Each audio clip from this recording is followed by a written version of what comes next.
9 अप्रैल 2017 की सुबह तिरुवनंतपुरम के नंथनकूड इलाके में चीफ मिनिस्टर के आवास के पास एक शांत घर से अचानक से काला धुआं उठने लगा। वो घर 60 साल के retired college professor Radha Thankam का था। उनके परिवार में टोटल 5 लोग थे।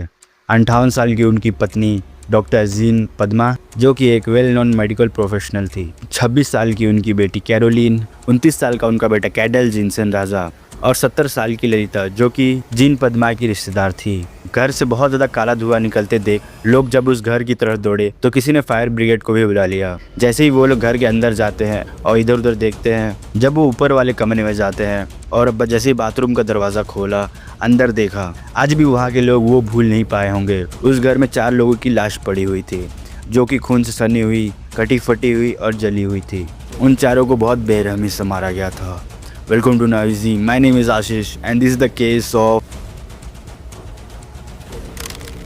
Son kills entire family for soul experiment.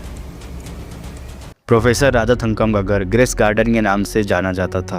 उस घर के सभी लोग हाईली एजुकेटेड एंड किसी से भी किसी की दुश्मनी नहीं थी। जब पुलिस अच्छे से जांच करती है तो पता चलता है कि उन सभी का कातिल एक ही है, जो था उस घर का बेटा कैडल जिनसेन राजा। हत्या करने की शुरुआत होती है 5 अप्रैल 2017 को, वो दिन जिसने इस खुशहाल परिवार को पूरा तबाह कर दिया। सुबह 10:20 में राजा ने अपनी माँ डॉक्टर पद्मा को अपने कमरे में बुलाया। उसने कहा, मैंने वीडियो गेम बनाया है, देखो।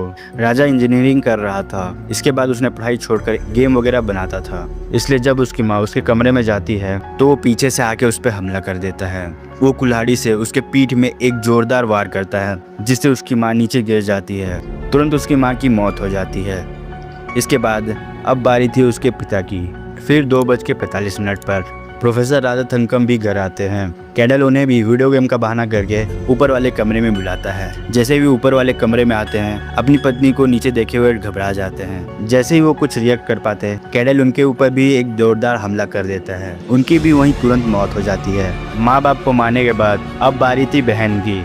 शाम 5:20 पर उसकी बहन भी घर आ जाती है। वो उसकी बहन को भी वैसे ही बहाना करके अपने रूम पर बुलाता है। उसके बाद उसकी भी हत्या कर देता है। उसके बाद तीनों की बॉडी को लेकर बाथरूम में जाता है और वहाँ पर रख देता है। उन पर पेट्रोल डालता है। उसके बाद आग लगा देता है। फर्श साफ कर दिया और खून के निशान भी मिटा दिया। 2 दिन बीत चुके थे लेकिन किसी को कुछ पता नहीं चला था। 7 अप्रैल 2017 की रात अब बारी थी उनकी आंटी ललिता जैन की। कैडल राजा ने उसे भी बहुत क्रूरता से मार दिया और उसकी बॉडी बेडरूम में ही छोड़ दिया। फिर उसने 8 तारीख की रात को पूरे घर में आग लगाने की कोशिश की, जिससे सारा सबूत मिट जाए, और चन्नी भागने की तैयारी में लग गया। फिर 9 अप्रैल की सुबह की कहानी आपको ही पता ही है।